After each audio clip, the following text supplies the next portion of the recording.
Diferentes mga-opinión para man-address con el problema de paz y orden na ciudad, ella discutí durante el diálogo del alcalde María Isabel Climaco Salazar del viernes tarde na City Hall, junto con diferentes mga-sector del ciudad como el región, educación, militar, pulis y del privado sector.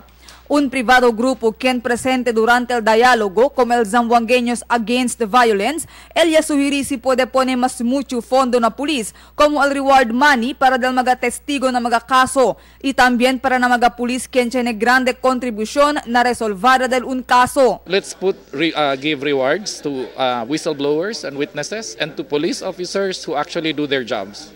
So instead man-focus kita akal mga hindi taas dila trabaho, man-focus kita akal mga taas dila trabaho. Fuera con este, habla también si Molina que debe instalar pa más manada CCTV camera na diferentes lugar na ciudad. Puede según servir como testigo este mga equipo na mga kriminalidad, especialmente si no hay quien quiere para como testigo.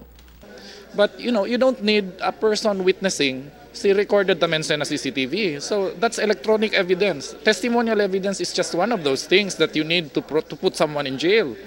But if you have electronic evidence, then may akil.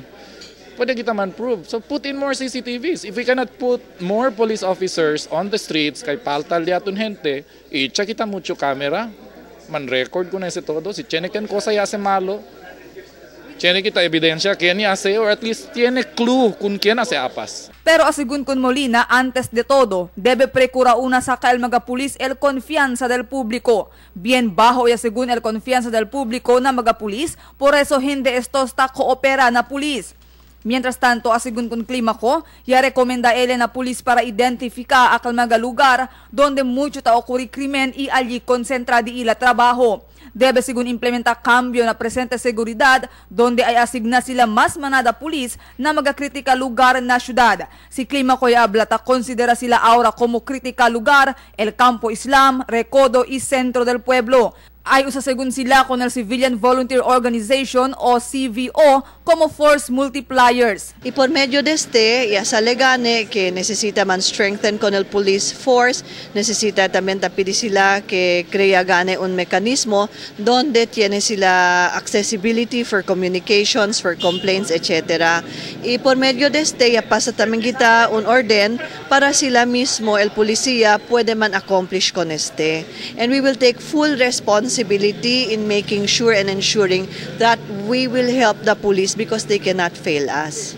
Continúa también según sila evalúa si cosa el mga necesidad del pulis que puede hacer kanila mas efektibo na di ila trabajo. Tiene man kita dali handle radios, si palta pa, then there is a logistical evaluation, troop evaluation that will be done so that we will maximize security. But as of now, there are areas that are considered hot spots and our order is for full, capable, competent, efficient police personnel on the ground for police visibility. Mismo el nuevo oficial encargado del mando policía local, Police Senior Superintendent Chiquito Malayo, él ya admití que tiene problema na paz y orden el ciudad y hindi capaz el police solamente para resolver con este problema. But I hope you also understand that the police are doing their job in accordance with some procedures.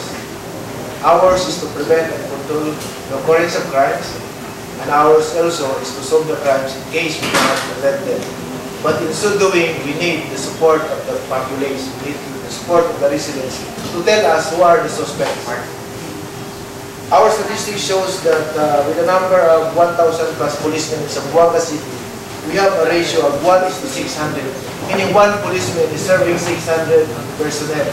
So, if the 600 would tell us the killer of this subject is Mr. So-and-so, then we have an easy resolution of this crime.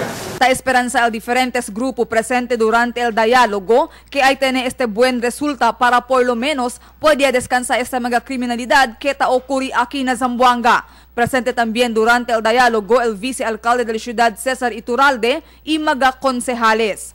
Marifita Mayo, Dateline, Zamboanga.